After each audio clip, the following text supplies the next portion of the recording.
anti-Semitism? Well, Jeremy Corbyn has now recognised that he hasn't acted when he should have done, but he has to show that he's really changed by actions, and words aren't going to be enough. But he still defends sharing a platform with Hezbollah.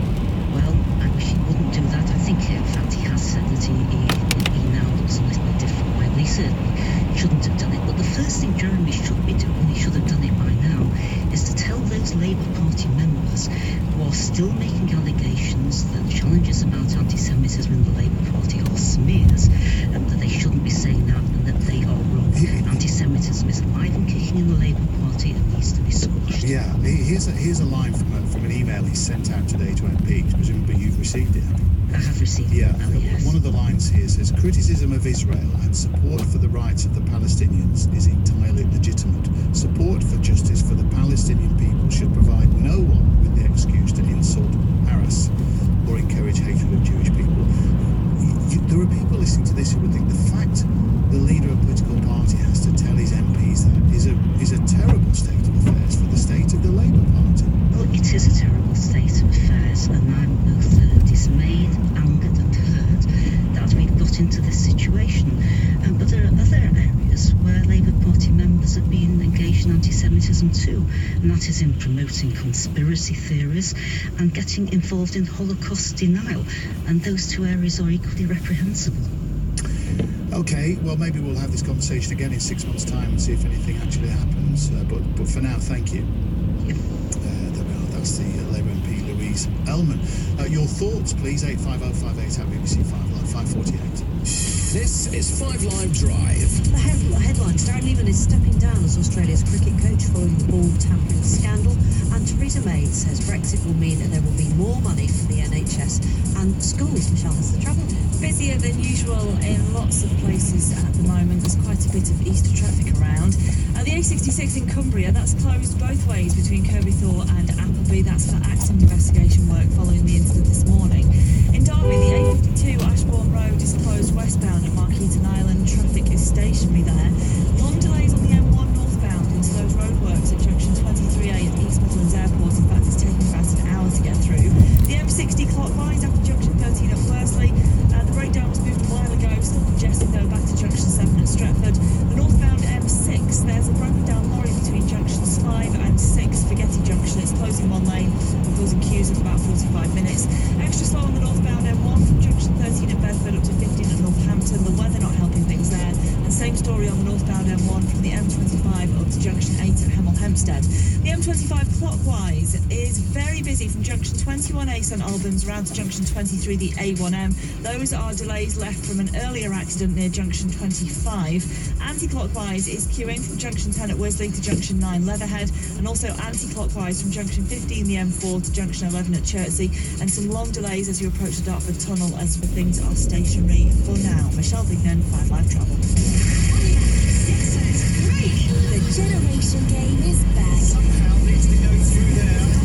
With families going head-to-head in a series of games and challenges. Will they have to impress professionals and a panel of celebrity judges? That was hilarious. Well done, all you. I have to give you a 10. What? Finishing with top prizes. Your time starts now.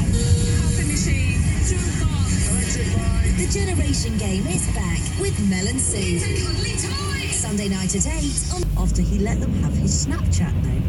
Darian Lipscomb, who's 15, agreed to give up his @Carnival Cruise handle, which he created in 2012. So we're asking the question today, how lucrative can it be if you've got an online name that someone else wants? Rolf Larson is an IT entrepreneur and chief executive of .global, a company which sells domains. Thank you very much for being with us, Rolf. Thank you for having me there. It's such a lovely story, this as well. I mean, Darian opened his front door to find this lorry truck outside with his name on the side of it. People trying to find him. They went into the town where he lives and tried to find him by advertising on the side of trucks. But, I mean, Carnival Cruise, why would they go to such an effort to offer him this free holiday, to find him with these truck campaigns? Why is it so important? I think that they actually went the easiest way to do this because it's not always easy to get this kind of online names that are not regulated. So this namespace that I am in, like domain names, that's a regulated name business online. But these social media handles, they're not regulated, and that means that the only other way they could get this in sort of a really fast way is, or perhaps slow, is to go through a legal battle, which might cost them way more. And who knows, since it's an unregulated namespace, might not even get the name. So that's I'm not a legal advisor here, but certainly I know that things take time in that sense, and time for lawyers are much more expensive than $5,000. Well, they're quite an easy sell with Darian in a way, because he was a super fan of Carnival Cruise anyway. I think he and his family have been on like 5 Carnival cruises already. So I think the old wide trademark register, because there's just not, and so we lack that, and that means that you certainly have to conquer your name globally, and also make all kinds of relevant social media where you want to be present. I guess we've known the value of domain names for a long time, but now to have like Twitter handles or Snapchat or Instagram handles as being almost as big a currency is quite interesting. What advice would you give to someone who wants to secure one? To secure a name, a domain name, yeah. Well, or indeed a social media handle. What would you do? I would certainly avoid trying to go for recognizable brand names, because often that can be more of a cost than an income. But there are many other things that are relevant for brands, and that is keyword domain names. So names that are good examples for the businesses that they're in. For example, cruises, which is just a generic keyword that Carnival Cruises I'm sure would want to have if there's a handle like cruises on social media, or cruises.global or cruises.net or cruises.com, like relevant names that just adds traffic to them instead of sending it to competitors. Great. Rolf, it's very